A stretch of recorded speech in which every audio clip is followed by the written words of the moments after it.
Hujan baru saja reda ketika Gus Ikdam duduk sendirian di serambi pesantren. Suara tetesan air dari genting menari di atas daun-daun mangga yang menggantung pasrah di halaman. Langit sore berwarna abu-abu tua, seolah menyimpan sesuatu yang belum terucap.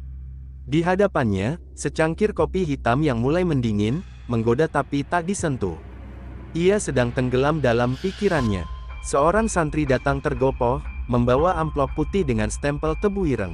Tangan santri itu sedikit gemetar, bukan karena takut, tapi karena ia tahu betul, tidak sembarang surat bisa sampai ke tangan Gus Ikdam, apalagi dari tempat para wali berkumpul. "Berkaken, Yai, undangan Hail Gus Dur," ucapnya pelan, menunduk penuh hormat. Gus Ikdam menerima amplop itu tanpa suara. Ia membuka perlahan, matanya menelusuri baris demi baris tulisan.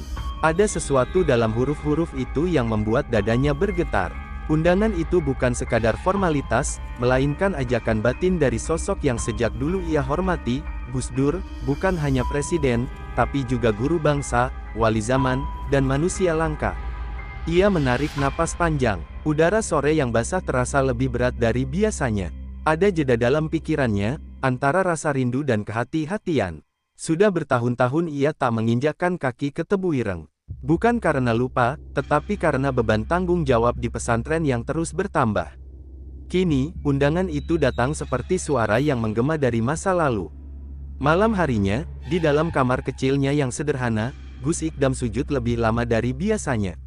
Bukan karena ingin jawaban instan, tapi karena hatinya butuh keyakinan. Dalam diamnya sujud itu, ia seperti mendengar suara Gus Dur, lugas, jenaka, sekaligus tajam, memanggilnya bukan dengan kata, melainkan rasa. Ketika ia bangkit dari sajadah, wajahnya tampak berbeda. Ada sinar baru dalam sorot matanya. Ia menatap jendela yang masih basah oleh gerimis, lalu bergumam lirih, "Baik, Gus. Saya datang, bukan untuk memenuhi undangan, tapi untuk menjemput wasiat yang mungkin belum selesai." Langit malam di atas Blitar terasa lebih jernih. Bintang-bintang muncul satu persatu, seolah menyambut keputusan yang telah dibuat. Perjalanan rohani itu telah dimulai, bukan hanya menuju Jombang, tapi ke ruang batin yang lebih dalam, tempat di mana jejak Gus Dur masih hidup dan berbisik. Jombang. Fajar belum sempurna menyingsing ketika mobil hitam sederhana itu keluar dari gerbang pesantren. Kabut tipis menyelimuti Blitar, seolah bumi enggan melepaskan kepergian salah satu putra terbaiknya. Di dalam mobil, Gus Ikdam duduk tenang, mengenakan sorban warna gading yang hanya ia pakai untuk perjalanan penting. Sinar matanya tak berkedip, menatap jalan yang belum terlihat, seolah ia sudah tahu, ada sesuatu yang akan berubah hari ini. Di sampingnya, duduk dua santri senior, Kamal dan Farid, yang sejak semalam mempersiapkan segala keperluan. Mereka tak banyak bicara, hanya sesekali saling pandang, merasakan aura hening yang pekat di sekitar guru mereka. Suara mesin meraung pelan, membelah pagi yang belum sepenuhnya terbangun. Di radio, secara kebetulan, terdengar suara Gus Dur dari sebuah rekaman lama, tertawa kecil sebelum berkata, "Orang Islam jangan merasa paling Islam. Yang paling benar belum tentu benar-benar benar." Kalimat itu menggantung di udara seperti doa, menamparkan logika dan menyayat hati. Gus Ikdam menutup matanya sejenak, membiarkan kenangan tentang Gus Dur menyeruak. Ia masih ingat, 2 dekade silam, saat dirinya muda dan keras kepala, pernah dipanggil ke Tebu Ireng oleh Gus Dur sendiri. Bukan untuk dimarahi, tapi untuk diajak ngobrol soal pluralisme, diselingi canda dan cerita nyeleneh. Gus Dur bisa membuat siapa saja merasa bodoh dan tercerahkan dalam waktu bersamaan. "Sampeyan tahu, Ikdam, kenapa saya bela minoritas? Bukan karena mereka benar, tapi karena kita yang mayoritas kadang lupa bagaimana rasanya jadi lemah," kata Gus Dur waktu itu, sambil menyeruput kopi. Kata-kata itu masih menghantui Gus Ikdam hingga hari ini. Ia sadar, perjalanannya ke Jombang bukan sekadar ziarah, ini perjalanan menjemput warisan spiritual dan amanat moral yang belum selesai. Mobil terus melaju, melintasi sawah-sawah yang mulai menguning, melewati desa-desa yang sunyi, seolah waktu sendiri ikut menunduk memberi jalan. Gus Ikdam tak berbicara sepatah kata pun. Tapi dari cara ia memejamkan mata, sesekali mengusap dada, dan menoleh ke langit, semua tahu, beliau sedang berdialog dengan sesuatu yang tak kasat mata. Di tengah jalan, mendadak hujan turun. Gerimis lembut yang menyusup seperti bisikan. Kamal menoleh ke jendela, lalu berkata pelan, sepertinya langit pun tahu, ini bukan perjalanan biasa, Yai. Gus Ikdam membuka mata, tersenyum tipis, lalu menjawab tanpa menoleh, langit dan bumi bersaksi kalau kita sedang menuju makam seorang kekasih Tuhan. Jangan pernah anggap enteng langkah ini.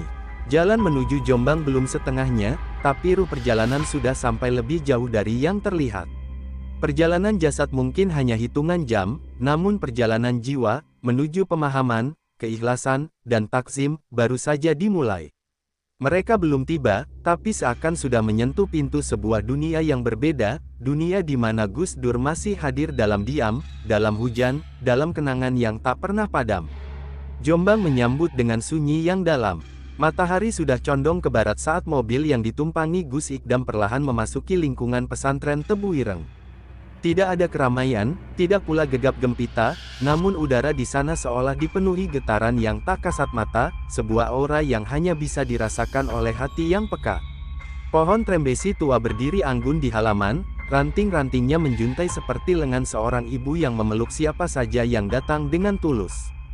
Di kejauhan, terlihat bangunan rumah kediaman almarhum Gus Dur, sederhana, teduh, dan penuh jejak sejarah. Langkah Gus Ikdam terasa lebih berat dari biasanya.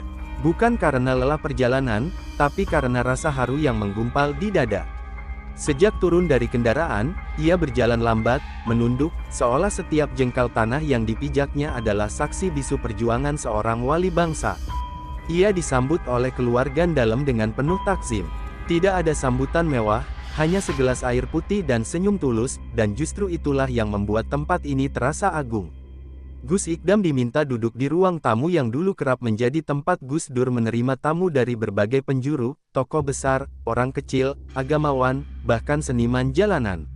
Semuanya pernah duduk di sana, sejajar. Tatapan Gus Ikdam menyapu ruangan. Di dinding tergantung lukisan tua Gus Dur, dengan tatapan mata yang seolah menembus waktu. Buku-buku berjejer dalam rak-rak kusam yang tampaknya sudah lama tak diubah. Di salah satu sudut, sebuah kursi kayu terlihat sedikit usang, namun aura di sekitarnya begitu kuat. Kamal yang sedari tadi diam, berbisik, kursi itu, Yai, dulu tempat Gus Dur menyambut siapa saja, tanpa beda. Gus Ikdam tak menjawab. Ia mendekat, lalu duduk perlahan di atas kursi itu. Detik itu juga, hawa di dalam ruangan berubah. Dadanya serasa sesak oleh emosi yang datang tanpa izin. Ia menunduk, lalu mengelus permukaan kayu dengan tangan gemetar, seolah hendak menyentuh langsung energi masa lalu yang masih menetap di situ. Mungkin di kursi ini, gumamnya lirih, beliau menyusun strategi perdamaian, membela yang tertindas, atau sekadar menertawakan dunia yang terlalu kaku. Tangannya mengepal, matanya berkaca. Di tempat yang tampak biasa ini, Gus Dur telah menjungkir balikkan tatanan dengan cinta dan keberanian. Ia bicara soal hak asasi di tengah kebencian. Ia melawan tirani dengan senyum. Dan semua itu, tumbuh dari ruang sesederhana ini. Farid, yang sedari tadi memperhatikan dengan mata berkaca, akhirnya berkata, Yai, kenapa aura rumah ini begitu berbeda? Gus Ikdam menoleh perlahan. Senyumnya tidak biasa, ada luka, ada hormat, ada pengakuan. Karena ini bukan rumah biasa, nak. Ini tempat di mana seorang kekasih Tuhan hidup dalam keikhlasan yang tak banyak dimengerti orang. Tempat di mana kebenaran tak butuh pengakuan, hanya butuh keteguhan. Matahari tenggelam perlahan di balik dinding pesantren. Langit berubah jingga kemerahan. Di dalam rumah itu, waktu seperti berhenti. Dan Gus Ikdam tahu, sebelum malam ini berakhir, ia harus melanjutkan langkah, menuju makam, menuju petilasan suci, di mana rindu tak lagi berjarak. Malam turun perlahan di atas langit Jombang. Langit pekat bertabur bintang, tapi ada cahaya lain yang terasa lebih terang di hati Gus Ikdam. Setelah maghrib dan makan malam sederhana bersama keluarga dalam, ia meminta izin keluar sendiri, tanpa rombongan, tanpa suara, hanya ditemani langkah dan tekad yang tak bisa ditunda. Jalan menuju makam Gus Dur tidak jauh, tapi malam itu terasa lebih panjang. Suara langkah kakinya menyatu dengan tanah basah yang baru saja diguyur hujan petang. Jalan setapak itu diterangi lampu-lampu kecil yang remang, cukup untuk melihat arah, tapi tidak untuk mengusir sunyi. Di setiap tikungan, udara seperti berubah. Aroma tanah, bau daun basah, dan angin malam membawa kenangan yang sulit dijelaskan. Di balik bayang-bayang pepohonan, Gus Ikdam seperti merasakan tatapan tak kasat mata. Bukan rasa takut, melainkan kehadiran. Kehadiran yang diam-diam menyelimuti, menguji, sekaligus menyambut. Sesampainya di pelataran makam, langkahnya terhenti. Di depan pusara sederhana itu, Gus Ikdam tak langsung duduk. Ia berdiri lama, menatap nisan yang dihiasi bunga-bunga segar. Tak ada kemewahan di sana. Tak ada pagar megah atau kubah tinggi. Hanya kesunyian yang agung, dan tanah yang memeluk seorang pemimpin yang terlalu besar untuk dituliskan. Dengan suara hampir tak terdengar, Gus Ikdam mengucap salam. Tangannya gemetar ketika mulai membaca tahlil. Suaranya patah-patah.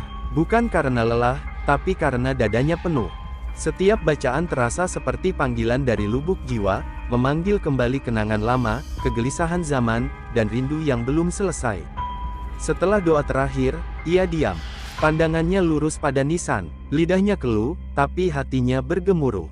Lalu, tanpa disadari, air mata jatuh satu persatu, membasahi sajadah kecil yang ia gelar di sisi pusara.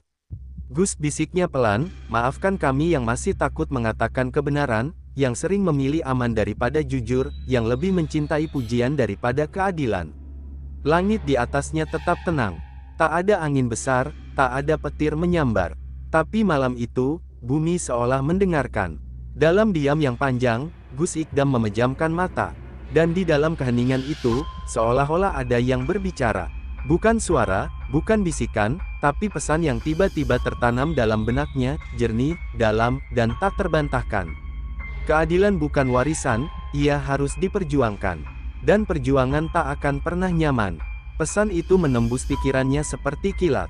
Ia membuka mata perlahan. Wajahnya masih basah oleh air mata, tapi sorot matanya berubah. Ada api kecil yang menyala. Api yang selama ini terpendam, kini mulai hidup kembali.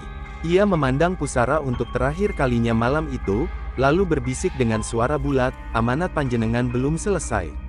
Izinkan saya, meski tak sebijak panjenengan, mencoba meneruskan jejak ini. Ia berdiri perlahan. Angin malam kembali berembus, lembut seperti belayan. Bunga-bunga yang tertata di atas makam bergetar halus. Seolah mengangguk, seolah mengamini. Malam itu, di antara langit dan bumi, satu tekad telah dibakar. Ziarah telah selesai, tapi perjalanan sesungguhnya baru dimulai. Langkah kaki Gus Ikdam belum menjauh benar dari pusara ketika tubuhnya seolah ditahan oleh sesuatu yang tak tampak. Ia berhenti di bawah pohon sawo tua yang berdiri tak jauh dari makam. Udara tiba-tiba menjadi dingin, bukan karena cuaca, melainkan oleh kesan yang menusuk, seperti ada tabir yang sedang terbuka antara alam nyata dan dimensi yang lebih halus. Ia menoleh kembali ke arah makam. Bunga tabur tampak berpendar dalam cahaya lampu temaram. Dalam benaknya, gema pesan tadi terus menggaung, perjuangan tak akan pernah nyaman. Tanpa sadar, Gus Ikdam berlutut. Lututnya menyentuh tanah lembab. Tangannya menggenggam sajadah yang masih basah air mata. Detik itu, kesedihan menyeruak tak tertahankan. Bukan tangis seorang anak kecil yang kehilangan, melainkan ratapan seorang murid yang merasa belum layak. Kenapa seberat ini, Gus? Suaranya bergetar, lirih, namun penuh beban. Kenapa orang-orang yang mencintai keadilan harus dibungkam, dicemooh, bahkan dikorbankan? Apakah suara kebenaran memang harus terus kalah oleh kenyamanan? Malam seakan membungkus keluh itu dengan sunyi. Tidak ada angin, tak ada sahutan burung malam. Hanya detak jantungnya sendiri yang terdengar seperti genderang perang dari dalam dada. Lalu tiba-tiba, angin bertiup pelan. Daun-daun sawo berdesir. Dedaunan di atas makam bergerak lembut, menciptakan suara lirih seperti seseorang sedang berbisik dalam bahasa yang tak dipahami, tapi maknanya menembus sampai ke tulang. Gus Ikdam memejamkan mata. Dalam gelapnya kelopak, ia melihat sosok yang berdiri jauh di tengah kabut. Tak jelas rautnya, namun gerakannya khas, santai, tenang, dan penuh kejenakaan yang dalam. Sosok itu melangkah mendekat perlahan, tanpa suara, tanpa bayangan. Hanya kehadirannya yang terasa menyelimuti. Seketika, dada Gus Ikdam bergemuruh. Tangisnya pecah. Bukan karena takut, tapi karena rindu. Rindu yang selama ini ia kubur dalam kesibukan, dalam ceramah-ceramah, dalam doa-doa yang terlalu formal. Ia tersungkur. Kepalanya menyentuh tanah. Di antara isak yang tak terbendung, Terdengar gumaman penuh harap, "Kalau benar ini engkau, Gus, jangan tinggalkan aku di tengah jalan. Aku ini lemah, penuh takut, dan sering hianat pada suara hati." Air matanya mengalir deras. Hatinya seperti diiris. Ia teringat betapa seringnya ia menunda untuk berkata jujur karena menjaga kenyamanan orang banyak. Ia teringat betapa mudahnya ia memaafkan penindasan demi menjaga kedamaian semu. Namun malam itu, di atas tanah pusara, Gus Ikdam merasa seperti dilahirkan ulang. Dari tangis yang paling dalam, ia tidak meminta jawaban, tidak pula keajaiban. Ia hanya ingin kekuatan untuk setia pada suara nurani, pada perjuangan Gus Dur, dan pada rakyat kecil yang selama ini hanya jadi bayangan dalam khutbah-khutbah. Beberapa santri yang menyusul ke pemakaman, berhenti jauh di belakang, tak berani mendekat. Mereka hanya melihat dari kejauhan, tubuh guru mereka tersungkur dalam sujud panjang di hadapan pusara, diselimuti cahaya lampu yang temaram dan keheningan yang agung. Tangis itu, yang mengguncang malam, bukanlah kelemahan, tapi peneguhan. Sebab dari air mata itulah, lahir kekuatan yang tidak bisa dibeli oleh pangkat, jabatan, atau gelar. Kekuatan untuk mengatakan tidak pada ketidakadilan, walau dunia berkata sebaliknya. Dan malam itu mencatat satu hal, bahwa seorang murid sejati baru benar-benar mengerti gurunya, ketika hatinya sendiri pecah di atas perjuangan yang ditinggalkan. Siap lanjut ke bab 6, percakapan batin di tengah jalan pulang, atau jika ingin suasana lebih mistis, simbolik, atau ada momen-momen transendental lainnya, tinggal beri arah saja. Malam semakin larut, tetapi Gus Ikdam masih berdiri tegak di depan makam Gus Dur, tubuhnya basah oleh embun yang turun perlahan. Angin malam semakin dingin, namun hatinya justru terasa hangat, penuh kekuatan yang baru ditemukan. Ia menarik napas dalam-dalam, mengumpulkan kembali seluruh kekuatan yang sempat goyah tadi, dan perlahan bangkit dari sujudnya. Ketika ia menatap sekali lagi ke arah makam yang sederhana itu, perasaan yang mengharu biru seperti mencengkram dadanya. Namun, ada satu hal yang kini menembus ketenangan hatinya, perjalanan ini belum selesai. Sebuah perasaan mendalam yang mendorongnya untuk terus bergerak, terus berbicara, meski dunia seakan menutup telinganya. Tanpa berkata apa-apa, ia berjalan kembali menuju mobil yang menunggu. Langkahnya mantap, meski dalam benaknya, ada perasaan hening yang membelai setiap sudut jiwa. Di perjalanan pulang, di bawah langit malam yang semakin pekat, mobil itu berjalan pelan, membelah keheningan Jombang yang hanya dipecah oleh suara mesin dan deru angin. Kamal dan Farid duduk di belakang, memberi ruang bagi Gus Ikdam untuk merenung tanpa gangguan. Mereka tahu, malam ini bukan sekadar perjalanan pulang, ini adalah perjalanan batin yang jauh lebih panjang. Namun, dalam keheningan itu, sesuatu yang tak terduga terjadi. Di luar jendela mobil, sosok yang sama, sosok yang tadi berdiri di kabut di dekat makam, kembali muncul di hadapan Gus Ikdam. Namun kali ini, ia tidak berjalan mendekat. Ia berdiri tegak di pinggir jalan, menatap lurus ke arah Gus Ikdam dengan senyum penuh pengertian. Wajahnya samar, namun Gus Ikdam tahu, itu bukanlah orang sembarangan. Itu adalah sosok yang lebih dari sekadar kenangan. "Apakah engkau akan terus seperti ini, Ikdam?" Suara yang datang tiba-tiba itu, meskipun tidak terdengar melalui telinga, langsung masuk ke dalam jiwa Gus Ikdam. Gus Ikdam terperangah. Matanya membelalak, menatap jalan di luar. Tidak ada orang di sana, tetapi perasaan itu begitu kuat, begitu nyata. Jantungnya berdegup lebih cepat. Siapa yang berbicara? Senyum yang samar itu semakin lebar, dan suara itu kembali terdengar, kali ini lebih jelas, seperti bisikan angin. "Aku tidak akan pergi, Ikdam. Tidak pernah pergi. Aku ada di dalam setiap langkahmu, dalam setiap kata yang kau pilih untuk dikatakan. Kebenaran tidak mati hanya karena tubuhku tiada." Gus Ikdam memejamkan matanya sejenak. Setiap kata itu, setiap kalimat itu, menembus relung terdalam hatinya. Ada sesuatu yang aneh dalam dirinya. Suatu keyakinan yang dulu hanya ada dalam teori, kini hadir dengan penuh nyata. "Maksudmu?" Suara Gus Ikdam tercekat. "Apakah kau menginginkan aku terus berjalan di jalur yang sama? Apakah ini takdirku?" Kali ini, sosok itu tampak bergerak, namun tidak bergerak secara fisik. Ia seakan mengalir ke dalam jiwa Gus Ikdam, menjelma menjadi energi yang lebih kuat daripada apapun yang dapat dilihat oleh mata. "Jalanku adalah jalannya perjuangan. Dan jalan itu tak pernah lurus. Aku ingin engkau mengerti, Ikdam, bahwa setiap suara yang kau dengar, setiap tindakan yang kau pilih, harus berbicara bukan untuk dirimu sendiri, tetapi untuk mereka yang tak bisa berbicara, untuk mereka yang selalu tertindas, yang dibungkam oleh ketakutan. Angin kembali berhembus, dan Gus Ikdam merasa seolah ia dipenuhi oleh kekuatan yang lebih besar dari dirinya. Segala kebingungannya, segala keraguannya seolah hilang. Ia merasa seperti dibimbing oleh sesuatu yang jauh lebih dalam dari logika, lebih kuat dari sekedar cita-cita. "Gus," bisiknya dalam hati. Saya akan melangkah, meski jalan ini penuh aral. Saya akan berbicara, meski suara saya kecil. Saya tidak akan berhenti, meski dunia menutup telinga." Hembusan angin terakhir itu terasa mengalir ke dalam dirinya, seakan menjadi bagian dari ruhnya sendiri.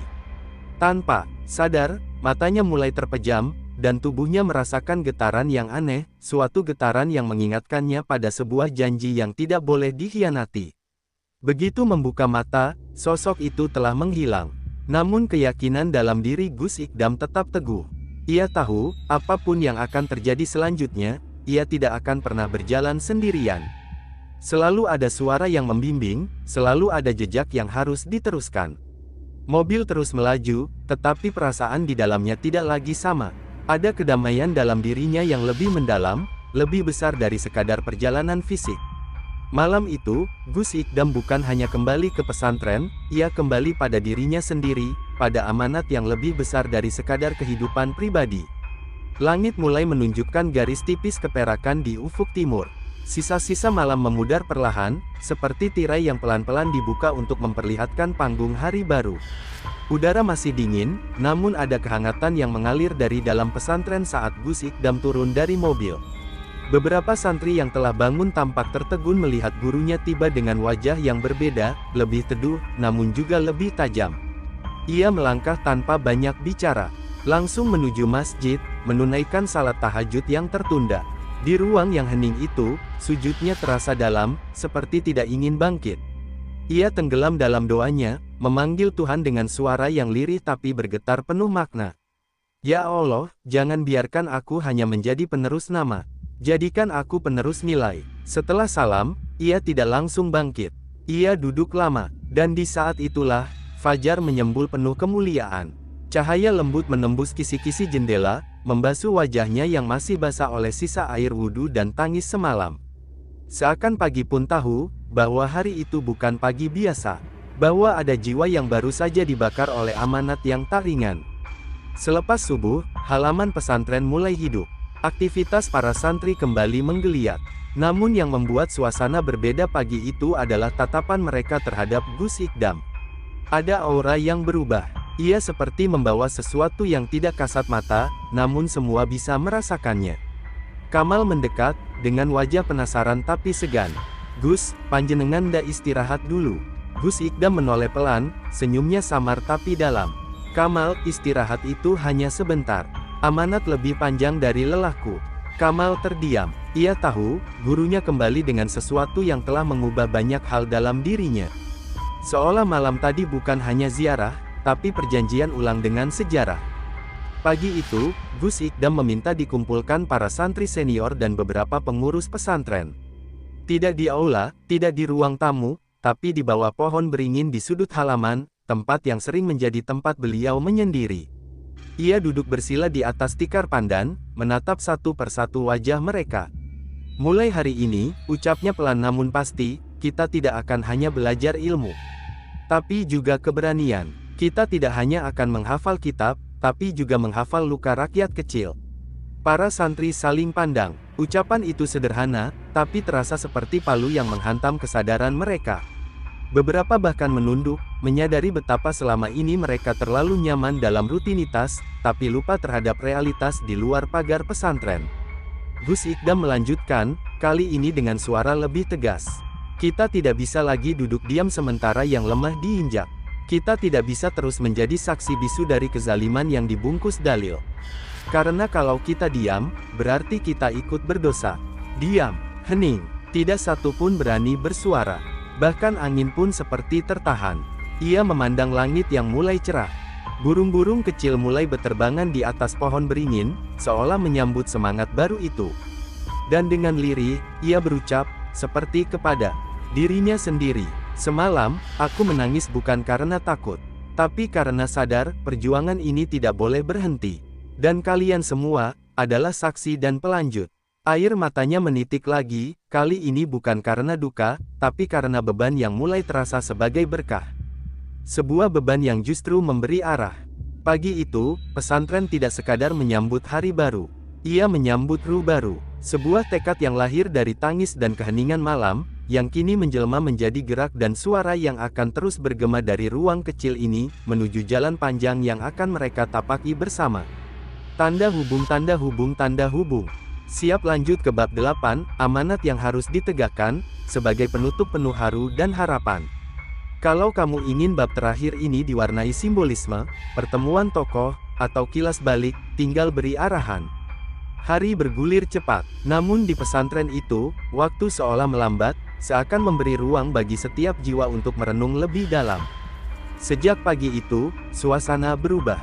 Bukan karena pengumuman atau acara, melainkan oleh pancaran diam yang menjalar dari satu mata ke mata lain. Para santri berbicara lebih sedikit, tapi bekerja lebih giat. Seperti ada sesuatu yang mereka jaga, yang mereka hormati, sebuah amanat tak tertulis, namun terasa nyata. Gus Ikdam duduk di ruang kitab usang yang sudah bertahun-tahun tak direnovasi. Tangannya membuka halaman demi halaman karya ulama besar yang selama ini ia baca berulang. Tapi hari itu, ia membacanya bukan sebagai guru. Ia membacanya sebagai murid. Murid dari zaman, murid dari sejarah. Di sampingnya tergeletak sajadah yang masih menyimpan aroma malam makam Gus Dur. Di atas sajadah itulah ia menumpahkan tangis, di atas sajadah itulah ia menemukan suara yang tak bisa dibantah, suara kebenaran yang memanggil, yang meminta ditegakkan, bukan hanya disampaikan. Pintu diketuk pelan. Kamal masuk membawa sepucuk surat. Wajahnya menegang. "Gus, ini undangan dari tokoh daerah. Katanya ada forum bersama para pemimpin agama."